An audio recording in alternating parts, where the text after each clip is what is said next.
Namaskar. Hello and welcome to P Guru's channel. I'm your host Sri Iyer.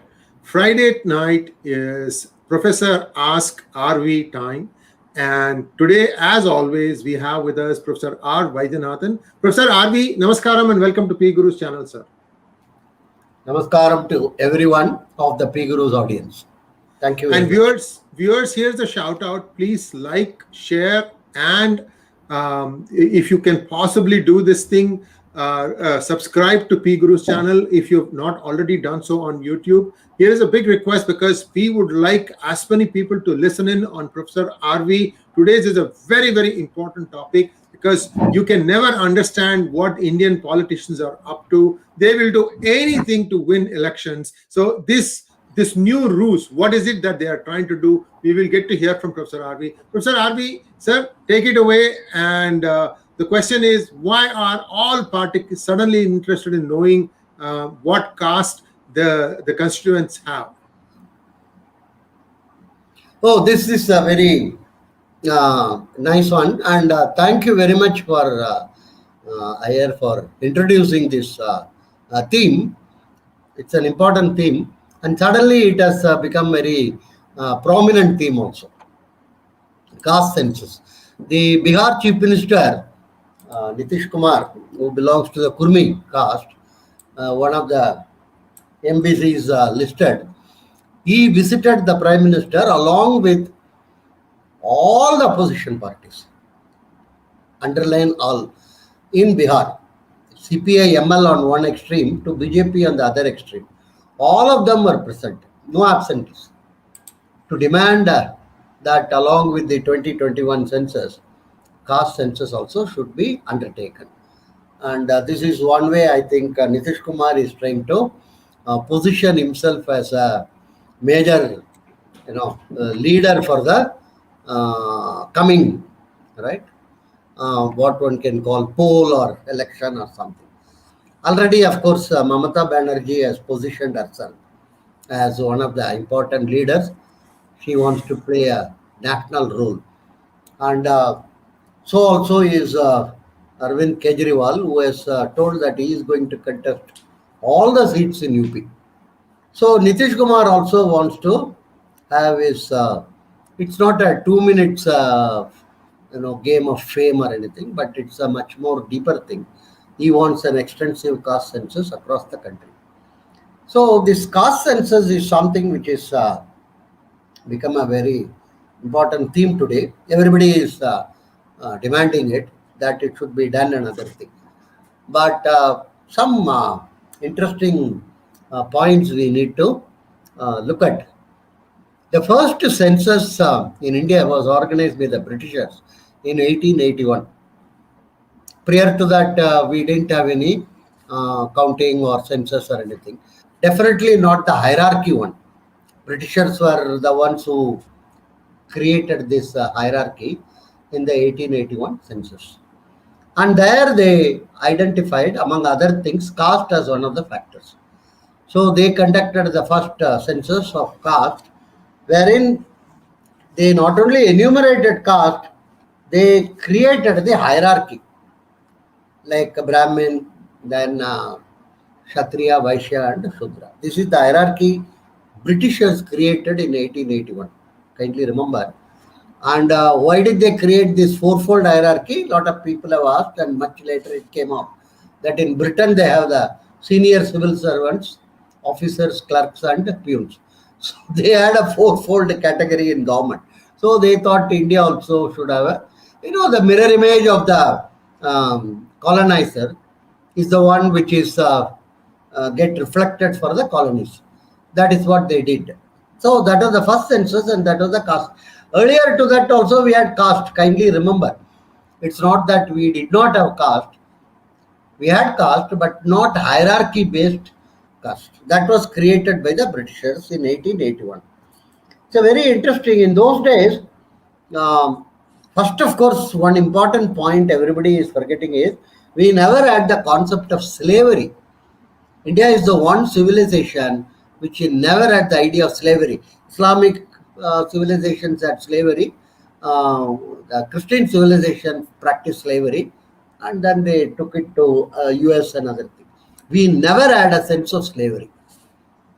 That is something very, very important. We also had, people always argue that oppressed and suppressed for 2000 years. I'm not very sure about it, because there should have been massive amount of caste wars in the country. I asked some Marxist historian friends of mine even, can you identify any caste wars? Because no society can have some group of people oppressed for 1000 years without revolting or anything, unless it's something very unique type of a civilization. There have never been any caste wars. Let's be very clear. Caste divisions were there, but no type of a caste wars. So the first hierarchy-based census was in 1881 created, wherein prior to this, all caste had used to be, some sort of a churning process. Some who were supposedly belonging to certain category of caste became a certain other category of caste. There was a lot of churning taking place among the caste. But British is the first one who attempted and tried to freeze it in terms of hierarchy. At that time, it was a significant amount of fragmentation of caste. 1881 census, some of you may be interested. 1929 caste were identified, and of that, nearly 1200 caste had a number less than 1000, and very large number of caste were one member caste. In the theory of set theory, it was a one element set. So British were not very happy. The aggregation take place much after independence. We will come to that, like Gurjar, Jats, Tevars, and other things. So that time it was a complete disaggregation. Sub caste identified themselves as a caste. So what they did was, in 1891 census, they gave the power to the enumerators. They told the enumerators, this is not enough, this level of caste and other thing. So you must have to identify. What do? You decide whether the gentleman should be put into one caste or another. If he has got a tuft, you put him into Brahmin. If he has got some mush and looks very fierce, you put him as Kshatriya, like that. Nowhere in the world the enumerators are given the powers to decide about whom they are enumerating. Only in India, and only by the British. This is part of their grand design as divide and rule. And that was in the northern part of the country, it was more about Hindus and Muslims. In the southern part of the country, they used this in order to divide the caste and then create animosities and other things. That was a British thing. And so after that, it continued till 1931. 1931 was the last census in which caste was enumerated. After that, 1941 census was not very grandly done or anything, patchy, because of the Second World War being conducted. 1951, Jawaharlal Nehru decided that we are becoming a casteless society. So he told that delete that column from the census. So after 1931, there have never been any caste census in this country. That was the last caste census which is available. So when Mandal Commission was constituted in the 1980s, they didn't have any data to decide who are the backward caste, who are the forward caste. So what they did was they used the 1931 census and pro rata allocated it. Can you beat this? Yes. Sir, I have a question. Was the Mandal Commission recommendation challenged in the Supreme Court? Yeah. Yes. After the implementation, but the court told that the state had the powers. So there was no. So this was passed in the parliament and other thing. Anyhow, so the Mandal Commission took the 1931 data. For instance, as an example, let me give. If Yadavs constituted 14% of the UP population in 1931, Mandal Commission used the same proportion for 1981. And then decided this is the. So they came to us, their They were weak in maths and weak in logic anyhow, and they announced that 52% of Indians are backward caste. So they require reservation. And how to go about doing it? They told already there is a 15% reservation for scheduled caste, 7.5% for the scheduled tribe, which constitute 22.5. So let it be to the extent of 27. So that 49.5. Because Supreme Court in their decision told any time the reservation component of the job or education cannot exceed 50%, because then it is no more a what you may loosely call uh, reservation for the purposes of augmenting the capacities of the weaker people. So it should be up to 50%. This is in the US jargon, they call it positive discrimination.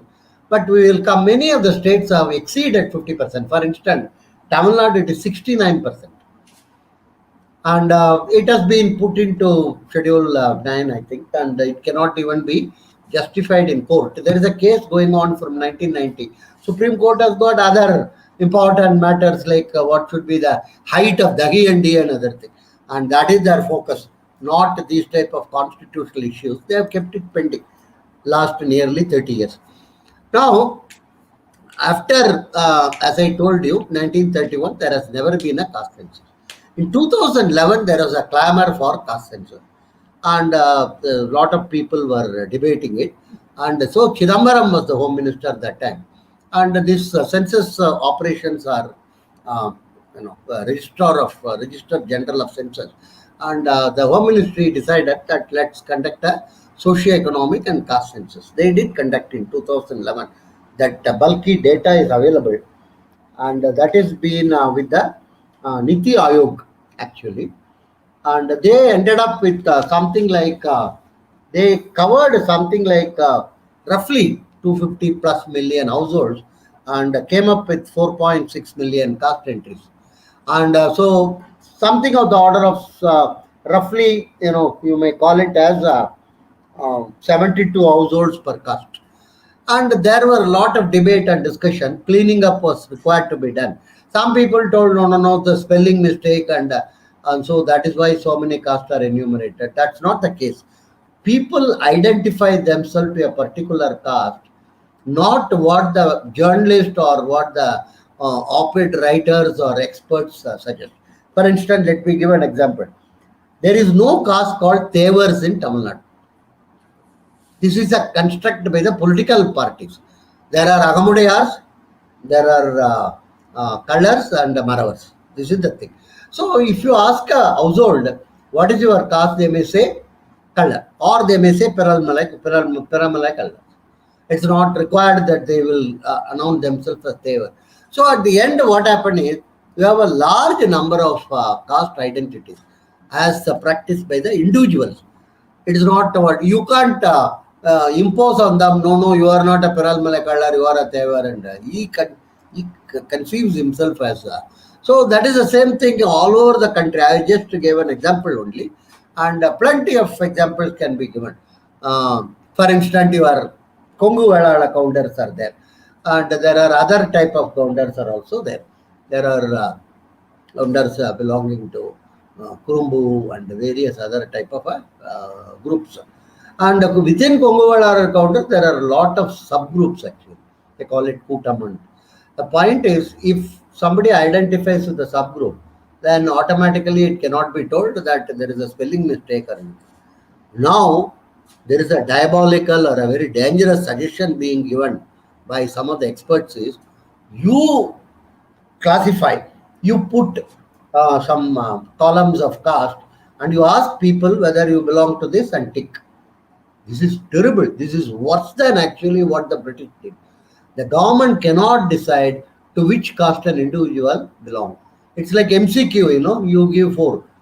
In Jats, whatever little I understood, there are 400 subcaste.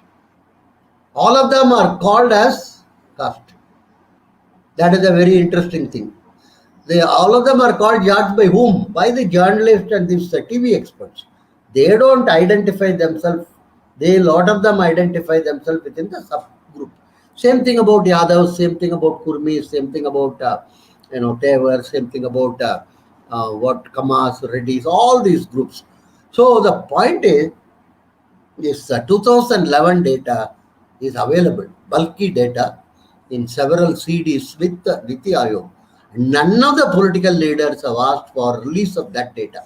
They want another census to be undertaken, whose result is not going to be any different unless they go for this MCQ type of a question system, which will be terrible actually. MCQ is multi-choice questions, right? Huh? Multiple choice questions, MCQ. Yeah, MCQ is multiple choice question. Only, you will give some 4 or 5 alternative. Ask the participant to tick one of them, which will be terrible actually. Because the participant should have a right to say that whether I belong to this caste or that caste, right? Or a subcaste or a sub-subcaste. Hundreds of these divisions are there. So this is going to be a marathon exercise. Unless government decide to do some trickery and thievery like this, to create what you may loosely call artificially created this what I call the TV expert caste. They are not actually genuine type of a caste or anything. The second issue is what is called in OBC. Is OBC is other backward caste. Basically, you see, we have the SC and ST, which were recognized by the Constitution during the Ambedkar time onwards, and 51 onwards, the reservation is provided to them as 15% and 7.5%. That's the only caste which are recognized as requiring reservation in the original Constitution framework, including Ambedkar, including various other leaders, Nehru and Patel, and so many leaders that time. And that was originally for 10 years. This whole scheme was supposed to be for 10 years. Now, this this Mandal, the Bhishma Pitama of this Mandal is Ramanohar Logia.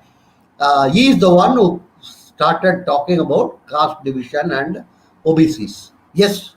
Sir, was there ever any rule passed in Parliament which automatically expired after a certain time? For example, you said reservations for 10 years. Could the rule have been framed in such a way that the future cannot vote on that in 10 years it goes away? You have to pass a whole new census to understand. And you are being idealistic, or it is not like that. The Parliament can always extend it. There is no way in which you can say that it has expired. At worst, if it has expired, they will revive it. Right? Sir, they could have solved 370 problem like this. They could have solved this reservation thing like this. Somewhere, what I'm trying to say. Who want to solve reservation, Sri Iyer? you are thinking something else. You are in another planet actually. Nobody want to solve the reservation. Let me tell you very clearly, right? If at all they want to expand it, which is going to happen, I'm telling. I'll just come to that. Yes, so this is so when the Ramanohar Logia can be considered as the Bhishma Pitamaga, Karpuri Thakur can be considered as one of the Arjunas or Krishnas or whatever way you want to. He was the Chief Minister of Bihar also. They were the ardent proponents of the caste-based. Actually, the communists did not have much answer to that, because they were talking about class-based struggle and other thing. But these people, the Socialist Party, several of them, PSP, SSP, SPM, the Socialist Party is something like your, small, biological thing, which go on splitting and splitting and splitting, and nothing. And finally, there were, if I remember correctly, somebody told me there were 14 Socialist parties in the country at a point of time. Most of them have now disappeared. And anyhow, they were the fierce proponent of this system. And due to their pressure only, Mandal Commission was constituted. And when it gave the report, Indira Gandhi kept it aside. She, put it into the, one won't say she put it into the dustbin, but she kept it pending. The reason she gave at that point of time was it will create a social upheaval and unnecessary social cleavage. Anyhow, when VP Singh became Prime Minister, he announced the acceptance of the Mandal Commission, and he told up to we will go for this OBC reservation. the central government began to identify who are the other backward communities based on the Mandal Commission. And then there were huge amount of development took place in terms of including Muslims, including Christians, and then state governments were given separate power. There are state, recognized other backward communities which may not be recognized by the center. This is the picture. This is for all the government educational institutions as well as all the government and government affiliated job opportunities. This is the core of the Mandal Commission. It is not supposed to exceed 50. As I told you, Maharashtra recently announced and their total will cross 70. Gujarat total will cross 75. And many other states have also. And very interestingly, if you go back in history, when the Samasthanams, when the kingdoms were all merged by Sardar Vallabh Patel, more than 543 kingdoms were merged. And almost all of them were ruled by OBCs. So India is a very interesting country where the erstwhile rulers suddenly become backward in the new dispensation. In no other country in the world, the previous rulers become backward. But this is something which purely vote bank purposes, it has facilitated, it has, and hundreds of examples can be given. For instance, in Tamil Nadu, the previous chief minister,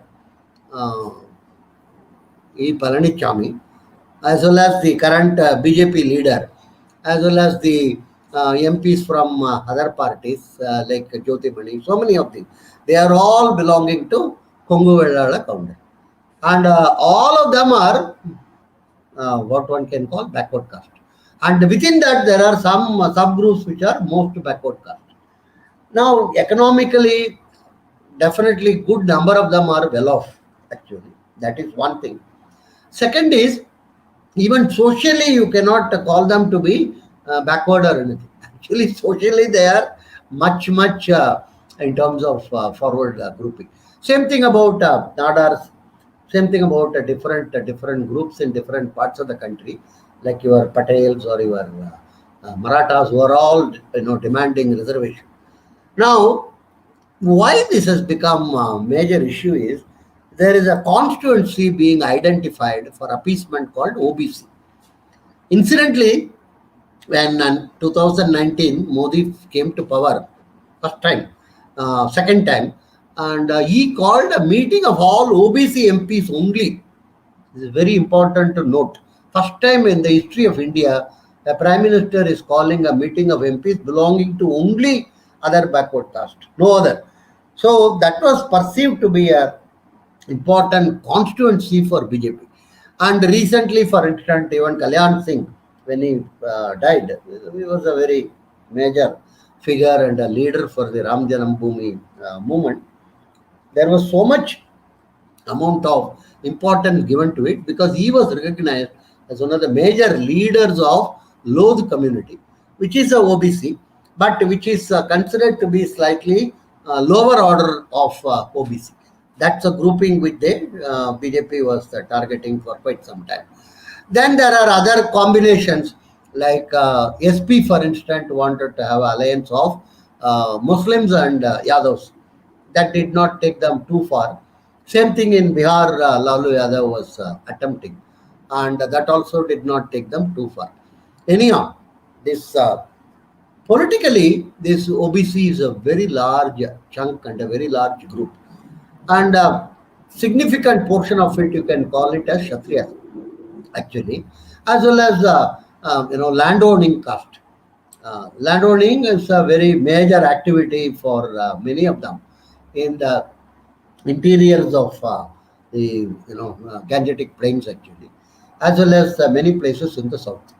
This is the sort of and this constituency has been identified, and then it has become a very important political tool for most of these people. Incidentally, Karnataka, which is one of the important states in terms of conducting the socio-economic and caste census for a long period of time. 2017, they conducted one, which is, in order to identify, and that result has not been released. that is kept in cold storage because it is being told, there's no authoritative thing. Now they are telling they may release it. I do not think so. Anyhow, traditionally it is felt that Linkayat constitutes some 16% and Gaudas constitute something like 11 to 12%. But it appears this 2017 census reveals totally different type of a picture. Linkayat not constituting more than 12%, Gaudas constituting much lower, single digit. The dominant groups are Muslims and SC. They together could be as high as 36 to 38%. So that is so there is a churning which is taking place also, and so this type of census is could create a huge amount of complication. One is identification of the caste itself, and Dipankar Gupta, one of the renowned sociologists, he has written extensively on this issue. He says if you go and ask a person, do you belong to backward caste, he will frown.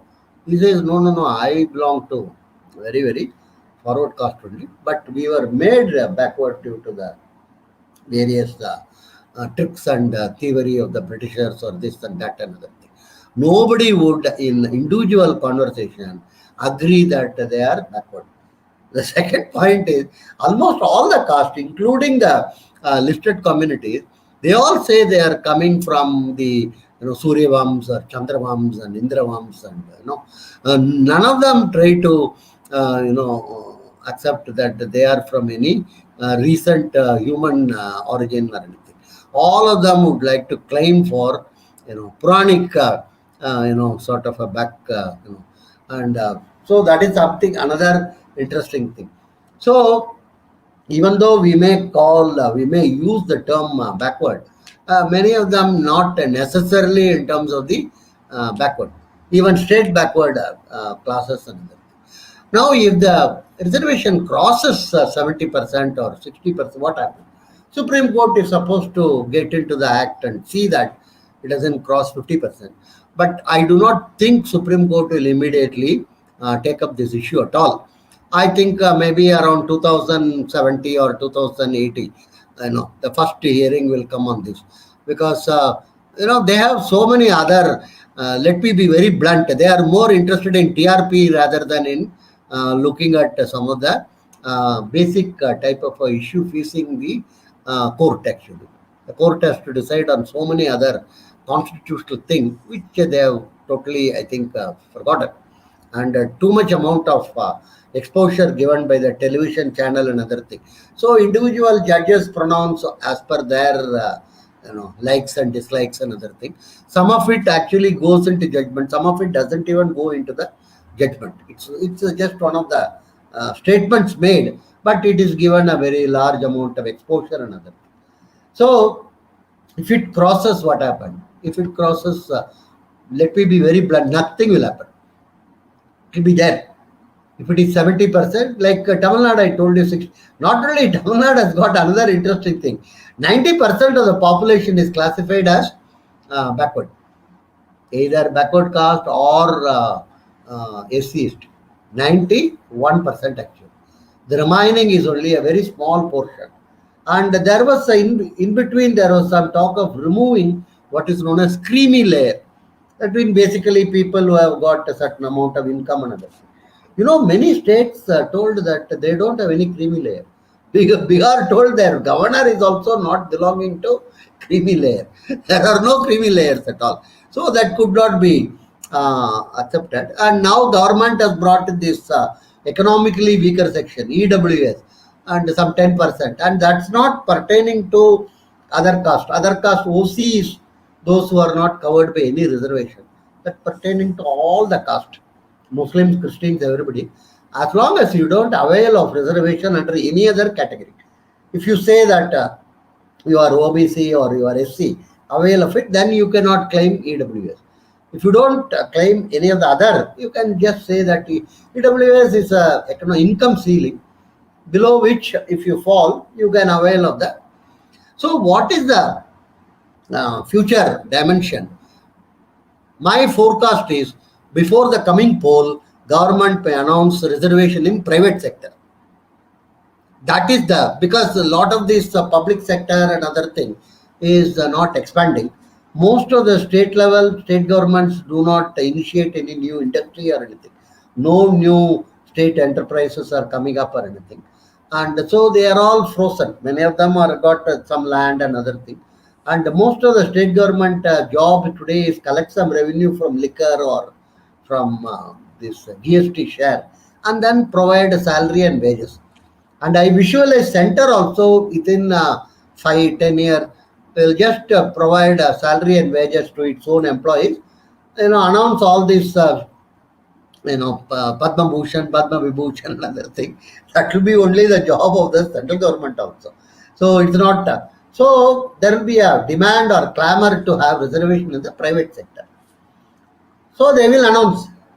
I'm reasonably certain that the same 50% will be carried forward, and then it will become 70 or 80%. Another thing. You wanted to say something, Sri Iyer? Yes, sir. What I wanted to say was the private sector in India, despite the heavy taxation, the indirect taxation by way of giving bribes and other overheads, it is still managing to keep its head above water, mainly because it has found a slightly better way to pick the right person for the right job. If you put something like this on the private sector, people will just up and leave, sir. They will not have to work here anymore. Because once you have the big 3 or 4 groups leave, the whole private sector will collapse. I don't think so. Because, for instance, if it is manufacturing, already most of the manufacturing sector would be having adequate amount of OBC category in their labor force. You try to understand. But in the non-corporate sector, it will be very difficult to implement it even. If there is a small businesses with 10 people or 12 people, who is going to find out, whether these of the 12, 6 people belonging to OBC or something. In the services sector, it is going to become more difficult, like banking, insurance, finance, and various of these sector. Chartered accounting firms, for instance, again, or cost accounting. Many of the services sector, it might be, but not road building or other type of infrastructure. It's going to be a much more complication is in terms of monitoring, and it will increase only the corruption. In the sense, like today, for instance, many a time the inspectors visit boiler inspector, then provident fund and checking another. Most of the time they collect an envelope and go. So that will increase. They would like to check how many people are below. And false certificates also will be flooding the market, because every company would like to show that they are already employing. It's going to be a what I would call messiest possible, but very important from the political point of view. It will be a huge vote gatherer. And politicians, I don't think about next 20 years or next 10 years or 5 years. They want next poll. So they will announce for the private sector. I'm telling you. And this ceiling of 50% is not going to be practiced. That is also sure. Then what is the future of these other communities? That we have to have a separate discussion on that. They are already squeezed out of other communities. I don't mean only Brahmins. There are many small Parsis are there. There are Jains are there. Castes are there. There are a lot of these small groupings are there here and there, and every one of them is going to face the music. And what could evolve over a future time period is very interesting.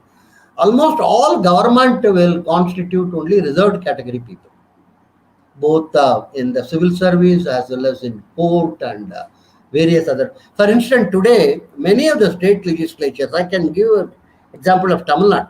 Tamil Nadu state legislature doesn't have any other community. 100% it belongs to SC, ST and OBC. And similarly, Tamil Nadu civil, the state government service. One question, sir. What about people like Modaliyar, Chettiar? Are they also part of OBC? Sorry? Modaliyar, good portion of them have been categorized as OBC. So there is what I want to stress is we are going to have a huge cleavage where the government is going to rely only on reserved category people, and the other side private, which even when they implement this 50% and other thing, they would like to overcome. And there are so many activities very difficult to even monitor. How do you see that in unicorn, for instance? Lot of the new ones which are coming up, startups, IT companies, artificial intelligence, and so many other areas. How do you monitor that this reservation is going to be carried forward? Is a very very tricky thing. One thing is sure, all these sectors, emerging new sector, you will have people at without this burden of reservation, but other groups, government group, police group, court group will all be reservation people. So what will happen is those who have come through reservation in government, they would try to implement policies which are pernicious, which are draconian in order to control, because they would simply hate these fellows who are trying to do things on their own way. So this is something which is going to be a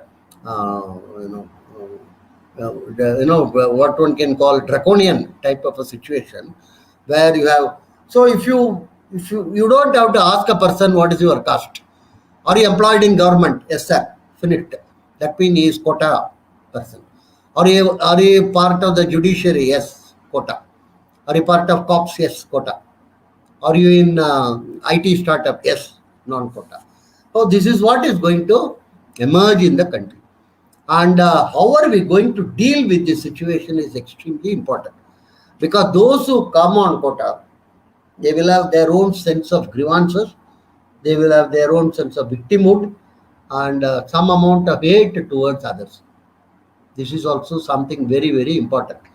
So the level of corruption will phenomenally increase in order to get your things done. And some of the better off will go away actually. They would leave India. I'm telling you, I'm not giving an alarming picture or anything. They would be more enthusiastic in leaving India. Where will they go? I do not know. Wherever there are opportunities, they will, because this will be a stifling type of a situation where, and obviously, private institutions again, have to go for this. Like your current RTI is the right to RTE is there, right to education, and similarly, already there are voices, telling that. For instance, there is a Linkayan, one major caste in Karnataka, who wants to be classified as a separate religion. So many of the other type of such caste also would like to be thinking that if they become separate religion, they would not have so much amount of problem associated with being called Hindus. That is something very, very interesting could take place. Many large castes would like to be declared as non-Hindus because they would feel that the privileges of being a non-Hindu is much better than being a Hindu. So this is another type of a dimension which we have to face. So this unity of Hindu are all oxymorons. So there is no point in wasting our time on that. Big caste will like to go away from the Hindu fold. And for the simple reason, RTE is not applicable to Christian missionary schools or Islamic schools and other things. So that is the same type of thing which could happen. So future is extraordinarily bleak. And do Nitish Kumar and do that, what is his name, Bhupendra Yadav. Bhupendra Yadav told OBCs are marginalized communities. Can you beat that? Does he have any idea about OBCs of this country? He used the word marginalized. And nobody is talking in terms of, people are arguing that even income cannot be a criteria according to me. If income is low, then give loan to them. Facilitate the process in terms of providing loans to them. Reservation is not going to solve the income thing. So this has become and not only this is entitlement has come. For instance, there is a significant amount of demand for scrapping NEET in Tamil Nadu. No other state has joined them. Among the 28 states, only one state is asking that we should not. The reason is again over a long period of time. The people have been told you can't compete with others in the country. So this is something which is a very, very deleterious and very demeaning type of a thing which is accepted. Nobody thinks quota is thing which demeans you. They feel quota is entitlement. Immediately they will say thousands of years we have been oppressed and suppressed. So you cannot argue also on that. So this is so if private sector reservation is going to be implemented over the next 10-15 years, I may not be around anyhow, it doesn't matter. You will have one category of control of government, control of judiciary, control of cops and other things from the reserved category. And another segment in terms of new age technologies, new age developments and other thing will be from the what you may loosely call free, non-quota. So you will have a quota kingdom and you will have a non-quota. And the conflict will get more sharpened. And those who occupy positions of power in our system, they have enormous amount of ability to what one can call create issues for the private fellows. They can put hundreds of conditions, restrictions and other things. So will India suffer? Yes, India will definitely suffer. And the groups which have ability, which feel they have the future ideas with them and other things, they may move out of India also. It's quite possible. I have been telling for a long time that capable people who are not affected by these things, they should acquire island somewhere. Not like immediately people will say Nityananda is having an. That's not the idea. I am talking about some island near US where you start your own country. That's the only future for the OC in this country. Let me tell it very clearly. There is no other. And not even in US, because in US there is a huge amount of complications and there is a lot of regulatory framework and I know they are facing as many problems as one can visualize actually. Better to have a country of their own, the other communities. They must establish a flag and a passport and a visa. 3 things only they need to have. They should create educational institutions of global importance. People all over the world will flock there. Won't mind paying huge amount also. Quality education. Because Auckland, Alabama, if you look at it, in the educational field, there are large number of NRIs in various, in business management, in law, in medicine. So you can attract them all in terms of providing. The second is media. Media is one of the good source of strength for many of the OCs. They can set it up actually on a global scale again. Don't think in terms of 40 crore, 50 crore and other things. That will lead you nowhere. Anything less than 1,000 million US dollar, not worth talking about. That type of that will come. I am very, very confident about it. And what about our motherland? Motherland you keep. Nobody is going to object. You have dual passport. Government at that time, because government will be controlled by quota kings, they will impose huge amount of cost for keeping dual. That doesn't matter actually. You can have, and you visit here whenever you feel like, or create. In Mauritius they have created a Ganga Jal. They have their own Shiv's thing, and they worship it, and then during Shivratri they all go on a massive procession to that place, and they have sort of created their own local. So like that, if you have a very large, future is extraordinarily bleak for other communities in this country. Let me tell it very, very, because of this question of one man, one vote.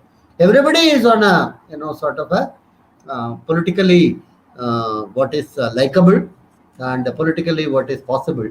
And they feel that this reservation thing is one of the interesting things which they can handle. And I don't try to differentiate between this group and that group and other thing. Actually, I have always been arguing with you, F20, including the first family, all of them are caste-based parties, and OBCs are the predominant groups in all the F20. So that is, they are not going to object to any of these. For instance, recently, some of you might have read or observed, amendment was passed because of the Supreme Court decision that OBC should be decided by the central government. They brought in a change telling no, state governments can also decide that. That was unanimously passed by the parliament. When every other bill was objected to, and people were standing and tearing and abusing the speaker, and all that thing was taking place, this particular one went through as smooth as smoothness can be. You can imagine. That is the power of this, the groups in terms of the clamor for reservation. So F20 is more, who is F20? You are Abdullah on the Kashmir side to Stalin on the downside. You look at each of them is a family party with a dominant caste as their backup. So this is not going to go away anytime soon. You can go on telling, and nobody is anymore interested in discussing about quality, and because quite a number of OBCs are actually very good qualified people. For instance, I always used to show that top 100 ranks in medicine. If you go back 15, 16, 16, 17 and other, in Tamil Nadu, top 100 rank, one OC person was there. All others were OBCs and some SCs. So there is, this is a construct in terms of being backward. They are not actually backward. They are very rich. They are socially advanced, but the quota kingdom is helping them. That's a very simple, very, very simple thing. And some people argue that, in US also they have got, without understanding, in US there is only 11 to 12% black population, and the reservation is expected to benefit a very small group. No US state has got 90% classified as requiring a reservation. It's not possible. One can argue. But let me tell on this auspicious Friday, future is bleak for the country as such, not just for OCs. All the groups, it is not going to be a desirable state of affair, because we are going to build a country based on quotas. Quota kingdoms cannot sustain itself for long period of time. Of course, over a period 20-25 years, it will meet its own nemesis. Like today, for instance, in various states, there is more clamor for sub-reservation. 10.5% in Tamil Nadu among 1 years is allotted as a reserved category. I'm sure after some time, some more demand will come, and another 4.5%. This game will go on, but it will take a long period of time for the country to realize, and the society has to pay a very huge price for this quota business. That's what I am very concerned about. Caste census is one of the smaller elements of this whole drama which is being enacted. This is purely what I would call appeasement politics. Primarily, it has got nothing to do with any other type of social or other type of backwardness and other things. Sir, thank you very much. I just wanted to touch upon one little aspect of perhaps why Mr. Nitish Kumar is so anxious to find out the caste data for every constituency. It is believed that this group called IPAC, has actually cracked this puzzle, and they have figured out a way in which whoever uses their services ends up coming out on top. I mean, they have 2 for 2 in West Bengal and Tamil Nadu. And there was one journalist who had analyzed the IPAC strategy in Tamil Nadu and said that the IPAC has figured out the fault lines in each and every constituency for possible exploitation at election times. Please understand what I'm just trying to say. This gentleman who pointed it out is now sitting in jail, being booked under Gundas Act for just making a truthful, honest statement. His name is Kishore Swami. I'm hoping that someday he'll get released. Right now, he is not finding justice because he belongs to OC. This is what is going to happen. Sir, you said media, OCs have a chance. Sir, media, the OCs are not having a chance, sir. These rascals are putting them in jail. Yes. Okay, that's my 2 cents. We will discuss about how, perhaps math of a very precise kind has been used to make sure that every razor-thin margin victory in Tamil Nadu and West Bengal fell the same way. Understand what I'm trying to tell you, guys. Don't get emotionalized into all these things. Understand what Professor R V is saying. Future is bleak.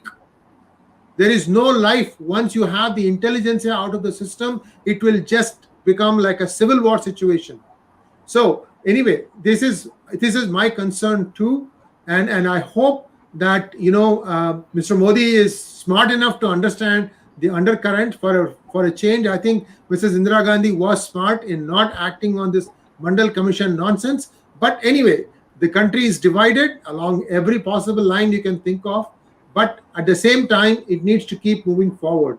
And let's hope that somewhere some miracle will happen, because that's what looks like needs to happen now. So let's take questions now. Sir, first question is, aren't reservations promoting mediocrity? From Sujay. I don't fully agree with this, because some of the bogus reservations don't promote mediocrity, because it gives actually the benefits to capable people, which is not required according to me. I have seen students whose 3 generations are civil servants. Grandfather was IAS, father was IAS, mother was in medical service, and this person is also having. So it doesn't always promote mediocrity or anything. It promotes cleavages in the society. Next question. Sujay Menon again. Sir, do you think Jayalalitha could have created a Hindu vote bank in Tamil Nadu, but chickened out on passing anti-conversion bill and dividing the Tevar community? I don't know about the Tevar community division, but you see, this anti-conversion bill and other thing cannot stand unless you have a substantial amount of social base, which she didn't create. So there is no question of creating any Hindu vote bank or anything. She passed that bill and she withdrew it. For instance, same thing against state government employees. She took very stringent action, but finally she has to bow down to their demands. So unless you have a rock solid social base, it would not be possible for you to do some of these things, which DMK has created over a long period of time. Next question from PBR. Are there any laws in India that protect Brahmins from being persecuted by the atheist groups like the DK in Tamil Nadu? No way. There are no laws or anything like that. Because the assumption is that the Brahmins are the ones who are persecuting others. So there is no question of any law to protect them or anything. Ignesh wants to know, Professor, when EWS quota was introduced, it was meant for 28% population in the Indian context and 9% in Tamil Nadu context. But why was it shown by Tamil Nadu media as 3% Brahmin community gets 10% reservation? Oh, there are 2 dimensions to it. It is not for 9% it is for 100%. Again, let me tell, EWS is applicable to the entire population of the country. If you do not take benefit of any other quota, you can always take EWS quota. It's applicable to Muslims, it's applicable to Christians, it's applicable to Parsis, it is applicable to Jains, it is applicable to SC, ST, everybody. As long as you don't claim a reservation under a particular category, you can always claim it under EWS. First point. Second is the media is media in term, for instance, a place like Tamil Nadu is owned and controlled by DMK. So you cannot expect them to project anything else other than that. Media can do wonders actually, wonders in the sense quote unquote. For instance, there was one leader, Vijayakant, who was coming up, but the media decided under the instruction of the DMK that they will show him as a mental case. Every media conference they used to ask him question. He used to become very tense and other thing, and they used to deliberately exploit that. And finally, they made him into a wreck actually. So, media is all there is nothing called a neutral media, controlled media. MD Ravikant wants to know, even 75 years after independence, caste-based reservation is being seen as a major issue. Is there no other effective way to improve those who were oppressed and considered backward? I don't think, you see, you have to be very clear. The major issue is because it generates votes for you. Under one man, one vote system, every political party wants to garner the votes. For instance, BJP is now trying to, attract as many OBCs as possible. And particularly what are called relatively lower segments of the OBC.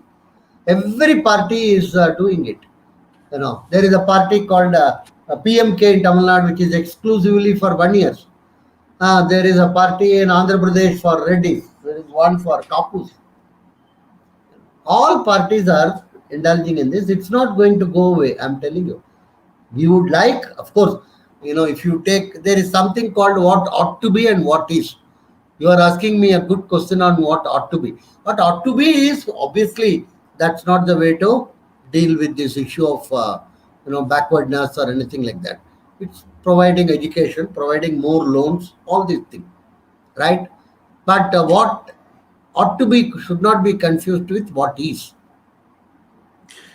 Vignesh wants to know, Professor, if this census happens, wouldn't this lead to almost all MLAs, MPs elected on the basis of caste compared to now where caste population is unknown?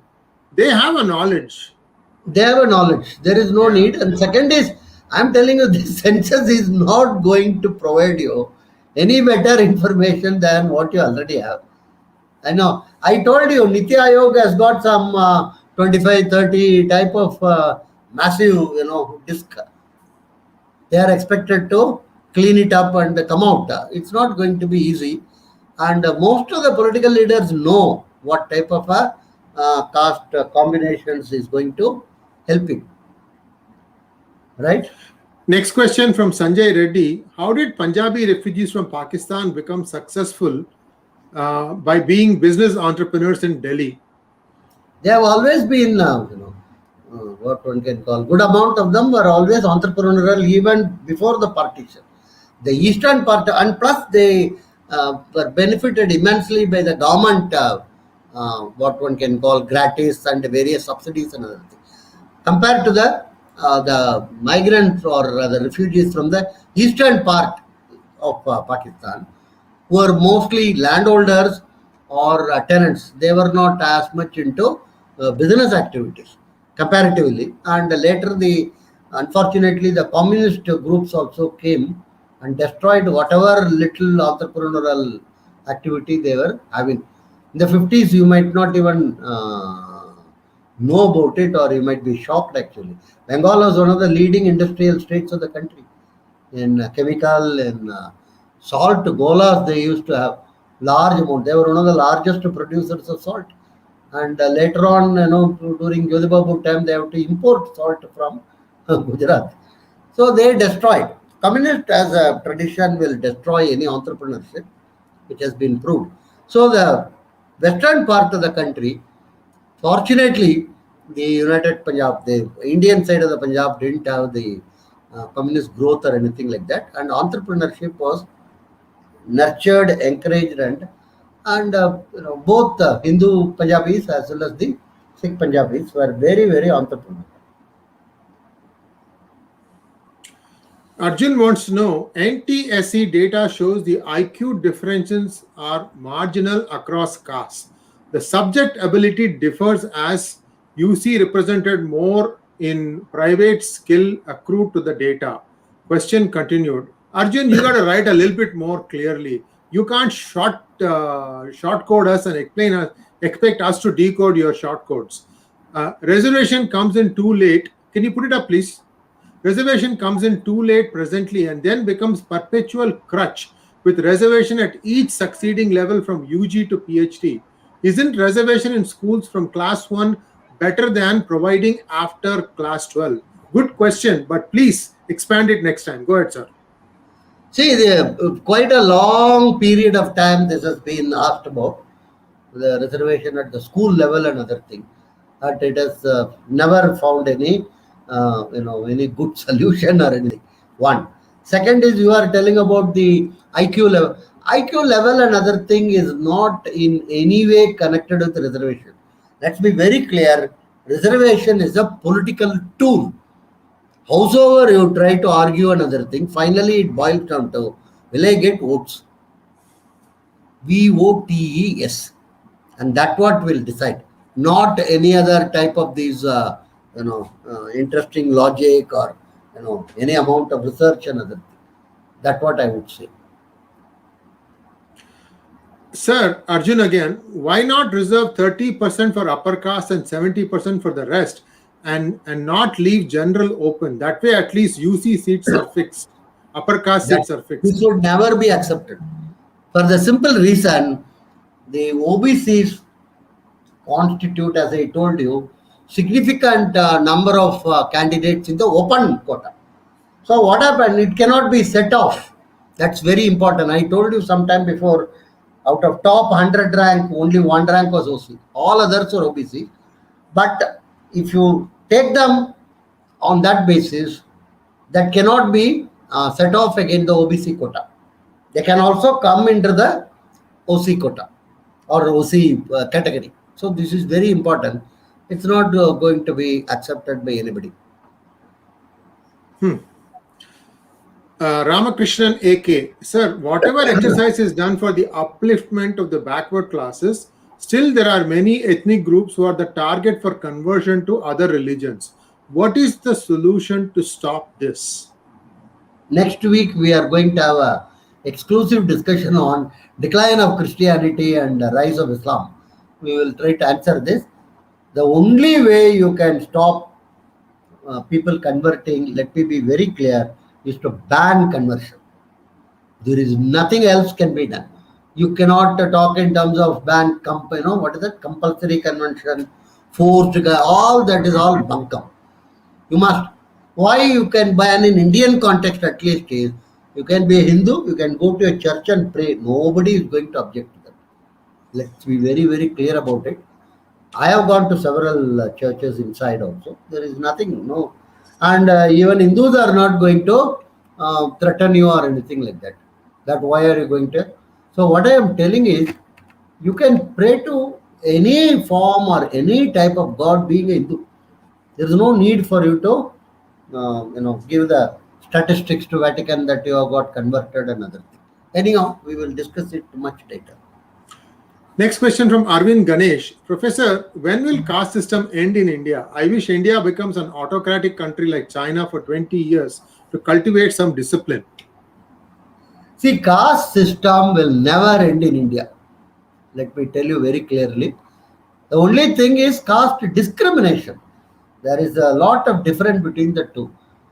For 1,000 years we had caste system. There was no, as I told you, there was no caste wars between people. People accept different type of caste means what? So many factors are involved in that. How do you do mundaka? From shaving your head. What type of various other annaprasana, namakarna, then marriage, then your issue of simanga, then your issue of death ceremonies. All of them are embedded in a particular caste in a particular way. You cannot tell you should do it the other way or anything. A lot of commonalities are also there across caste in the country. So caste per se cannot be removed. Caste discrimination or distinction is always a question which required to be looked at and removed. Obviously, there is no two opinion about it.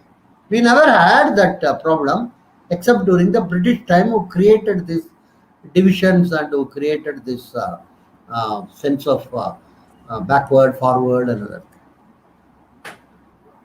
Next question from Anandan Ramanathan. When a person becomes MP once, how the law allowing them to continue to take privilege in the subsequent election? Is he not blocking the reservation provisions of others under privilege? Obviously, but that's not going to be. In other words, you would like people who have got the benefit to be excluded in the future. That's not going to happen. The people who are benefited would like to continue to benefit and deny also others any type of provision of benefit and other thing. So it's a very, very difficult proposition. Next question from Ashutosh Chaturvedi. They do religious census, but that is a big lie. Only 1.5% in AP, 4% in Jharkhand, and 2% in Chhattisgarh. Who would believe that? If they can't get 6 religions right, can they get thousands of castes right in census? Agree with you. Ashutosh, please, one second, sir. Ashutosh, please don't kill me with these kinds of acronyms. I'm not that smart. Go ahead, sir. See, the point is the religious census is more cumbersome because quite a number of people would not accept they belong to a particular religion, even though they may practice it. That the only way is to confiscate all the registers of the churches and then look at, because when they baptize and then incidentally every week they have to send statistics to the headquarters on the basis of which only they get the funds. Mother Teresa, till her last time, she used to send regular weekly statistics to Vatican. How many people she converted. So, unless you capture that, which is not possible because it will not expected to be provided to any outsider. It's, many people I know in my own circle, in my own employment, they are Christians actually. But they have never ever agreed that on paper they are in this. Because they may lose the benefits of reservation or other type of benefits available to Hindu caste. So religious census is never going to be a successful venture at all. The number of churches you go and see, then that will reveal to you that if you travel in the East Coast Road in Chennai, for instance, you will find out huge number of churches have come about of different denomination. Not all of them are that of Vatican. We have so many type of Assembly of God, then Mormon Church, then Baptist, Anabaptist. You can't you name it. I will tell you that type of. So obviously, why so many churches are there if the population is only so few? That itself reveals to you, but it's not very easy to get this religious numbers correct. And your point is valid. If you can't get religious number correct, can we get the caste numbers correct? But caste numbers, unlike religious number, caste numbers will be boosted actually. It may not be reduced. There is a difference between the two. In the case of religion, people would not like to identify. In the case of caste, they will like to boost it to get more, votes and more benefits and other thing. This is something very important to realize actually. Well, Soumya Venkat wants to know how to get Kishore Swami out of jail. Your thoughts, sir? I don't have any, unless a group of lawyers work on it, another thing. Sir, but I think, you see, the state government is acting with a vengeance. Once they do it, like in the olden time, I remember during Jayalalitha time, she used to impose what is known as this narcotic act on people whom she doesn't like. And many people, once you are caught under that act, then It's not very easy for you to even come out. There is no question of bail, and you are straight away taken to the prison. Like your SC harassment act. If a SC complains that you have harassed him, then you are straight put into jail. That's all. After that, only all questions, all discussion. So similarly, I am given to understand this person is now under treated under Gundas Act, and that is another draconian thing. I think unless some maybe some 5 6 lawyers combine together and do something about it, or some political organization should openly come out and try to support him. Sir, they won't, sir. He's a Brahmin. Sir, I'm telling you the truth. He's a Brahmin. He is not going to get any support from any party. And you and I, being Brahmin born, we are at least trying to do something, highlight this thing. And beyond a certain point, we can't do much. We can probably get some money to have a good lawyer fight for his cause. But the point here is this vindictiveness is not just one party. Even ADMK did this. Under Jayalalitha, she did so many things, I tell you. She tried to sue Dr. Swami in every district court. Every court in Tamil Nadu had a lawsuit against him. She even tried to influence...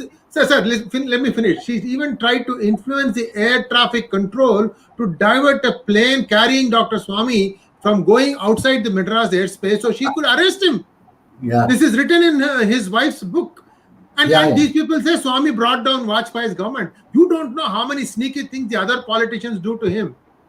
Understand what it is. Politics in India is the worst form of profession that you can ever have. Anyway, Jayalalitha Act, you won't even remember or believe. Jayalalitha made N. Ram of Indo, the avowed communist, to run away from Madras and hide in some shady hotel in Bangalore. In order not to be, she wanted to put him inside jail. The only way he could avoid that was to run away. Actually, he did that. So I'm just telling, people won't even believe this actually. So she was an extraordinary, and by and large, let us be very clear about it. Post 67, both the DMK or ADMK they are extraordinarily vindictive parties. They will not like anyone else to question them or contest. I told you the way in which one gentleman, Vijayakant, he won 28 MLAs at a point of time. He was becoming a very major power. But they made a wreck out of him. All the media combined together. Not a single media was sympathetic to him or anything. The single point agenda is to make him into a wreck. They succeeded. Well, the history is trying to repeat itself. They are trying to go after Annamalai now. Same thing. They would like to make him a wreck, but he coming out of this police talk, I don't think it's very easy to deal with him in that fashion, right? Yes, and I think we are down to the last few questions. Anandan Ramanathan wants to know: is it not true that reservation is dragging India backwards? Should there be few positions or institutions only that go by merit? Why even PM in Parliament says they give ministry to SC, ST, OBC? All votes, only one answer. Yeah. Anandan Ramanathan, your question is extremely good. It is what ought to be again, but not what it is, right? There is a distinction between what ought to be and what is. Like I always say, there is a distinction between my wish and the forecast. The forecast is extremely dim for the society as such. But the wish is that it should all be very nice and good and other, right? So your point is very good, but it's not going to be accepted by the political. Sri Harsha Kamti wants to know: do reservations stop brain drain? If more upper class got better college seats, more of them would go out of India. Which is happening actually. Incidentally, when I was a student, many people used to go abroad after the undergraduation, after finishing engineering or after finishing. Now I find many students are writing for the exams immediately after school. They sit for that SAT exam and they want to. So even for UG they are going currently, and quite a number of them are joining this what is called the International Baccalaureate, IB. It's not ICSC or CBSC, because I am told that IB facilitates in getting admission into foreign schools. And all type of countries they are going. I don't know, Kazakhstan, Uzbekistan, even China, Russia. I don't know what they study there anyhow. They are all, the point today is go. Sir, very, very interesting thing, sir. Requirements are very interesting from country to country. If you want to study in Russia, you have to learn Russian. If you want to study in some universities in Canada, believe this, you have to learn French. Yeah. So it's not easy to go and study elsewhere, and especially they spend some 1 year or 1.5 years in studying the language, and then they study the subject. They don't mind doing it. I don't know. Yeah. Kazakhstan, some thousands of people were to be evacuated, during that crisis. And Kazakhstan, I don't know what you study there. Anyhow, it's all right. I hope it's the last question. We are running out of time. Arjun wants to know, sir, JEE, I think Joint Entrance Examination, rank For from IIT, 1 to 1,000. IIT and all this, yeah. Yeah. Rank from 1 to 1,000, only 15% OBC, SC, ST. They are not topping because of reservation, else they would. Also, if OC, that is, I think, forward class, population comes to only 20%, why not fix that? Right now, open category free for all. What are you asking, Arjun? I don't understand. Sir, do you make sense of this question? I'm also not getting the sense of this question. But basically, what he says, perhaps I can infer that 20% if the other community, why don't you fix 20% for them? And open category, free for all type of thing. I think, but you see, there is a fundamental thing which you are not getting. The OBC can get very highest mark and get, but that will not be set off again OBC reservation. OBC reservation has to be filled up, in spite of the fact. For instance, number of years before in IAM itself, quite a number of 50% is reservation nowadays, all places. And the remaining 50%, also some 20-25% is OBCs. So there is don't confuse, reservation doesn't automatically mean that the other portion is available to the other communities. No.